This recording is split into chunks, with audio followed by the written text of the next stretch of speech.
In United States, 1987, a quiet town in Arizona sat along the old Route 89, where travelers rarely stopped after dark. Locals whispered about an abandoned farmhouse just off the road, a place said to belong to the Harlow family, who vanished without a trace one summer night in 1963. The windows were shattered, the roof sagged with age, and the mailbox still bore their name, half swallowed by rust. No one dared to go near it, not even the sheriff. But one October evening, a young journalist named Claire Turner decided she wanted the truth for her column. Ghosts of the Highways. She parked her car at dusk and walked toward the property. The silence was thick, broken only by the sound of dry leaves crunching beneath her boots. The front door creaked open with the slightest push, revealing a house frozen in time. Plates still on the table, chairs tipped over, and dust dancing in her flashlight beam. The air was heavy, almost wet, with the smell of rot.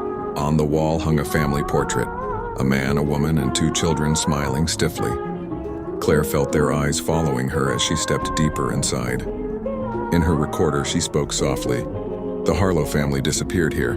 Locals claim lights still flicker in the windows, though no electricity runs through this place. As she moved toward the living room, she noticed faint footprints in the dust, fresh ones. They led to the basement door. Against her better judgment, she opened it, the hinges groaning like something alive. The basement smelled of soil and rusted iron.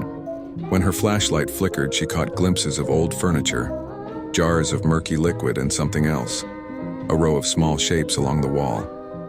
She took a cautious step closer and gasped. They were dolls, dozens of them, arranged like a family dinner scene. Each doll's face had been crudely carved, their eyes blackened with soot. Suddenly, she heard footsteps above her, slow, deliberate, heavy. Claire froze. She called out, "Hello, Sheriff?" No answer. The steps stopped right above her head. Then came the sound of children laughing, soft, distant, but echoing all around. Her flashlight went out. In total darkness, Claire felt something brush her arm. Cold, small. She screamed and ran toward the stairs, tripping halfway up. As she scrambled out, the front door slammed shut by itself. The laughter turned to whispers, her name repeated over and over. "Claire, Claire, Claire." She pushed through the door with all her strength, breaking into the night air.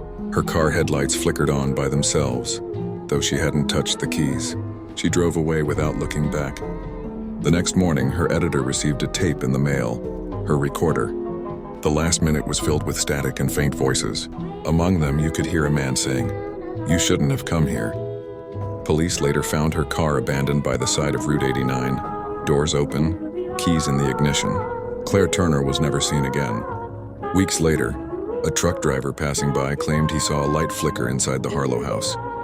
In the window, he swore he saw a woman holding a recorder, staring blankly at the road, her mouth moving but no sound coming out. When he blinked, she was gone, but the porch light clicked on as if welcoming another visitor. To this day, locals say if you drive Route 89 after midnight and slow down near the Harlow property, you might hear a woman's voice whisper through your car radio, "Don't go inside." Would you like me to continue this story into part 2, describing what really happened to Claire after she vanished?